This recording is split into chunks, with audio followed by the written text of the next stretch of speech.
Kublish bun pi baro sin pat.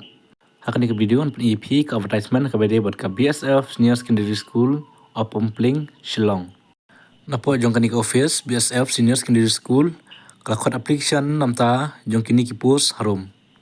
Ke post ke baningkong kadai PGT Physics nambar jong post lai tang iway namta ka education qualification kadai bit post graduate in irrelevant subject with 50% minimum and BED. Par age limit pat kan debya baro san post nam salary pat kan long bai nam taki PGT ka salary kan long bai hadu lai pho hajar san spa fix bai nang ta ka bar ka TGT counselor and wellness ka post ka jang iway nang ta TGT mathematics TGT sanskrit kalaj kawi ki post kini baro nang ta ka education qualification ka graduate in any relevant subject with 50% mark and BED. Salary pat hampai day buat ke TGT kan long bet arab khandai hajar aspa sanpo fix. Badam ta jong ki driver kala jang we post ka education qualification kin piem bet ki bapa si kelas 8 chaneng ta ki driver. Badam ta jong ki MTS lu kaju ka post kala jang we ka education qualification ka debit pas kelas 8.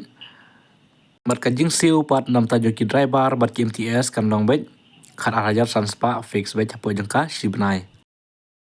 Ban nam ta ban apply kini pihak ban apply offline pihak ban lej ban submit by direct hapo jong ka office jong ka ni ka school BSF hapo umpling klalong nadu menta ba pin lej submit rai ki form ba pin apply philaru ban yo hapo jong ka description box sa jonga sa download nata sa print out sa pendap bat sa lej submit hangtei sa page kat kum jong ki form wise ngade baru pu na po jong ki driver nata ki MTS bat kum juru nata jong ki teachers kan dela ka jong sa page ba hapo jong ka description box. Mani pilaru bandai nyapo jong kani ke website bsfshillong.org nata sa page bahapo vacancy sa page ikut kum ki form sa download nata sa print out sa pendap bar salit submit kelas sedang ban submit adu menta salit nyo tentang kini ji mentip kan rai pi menta kublai sibun.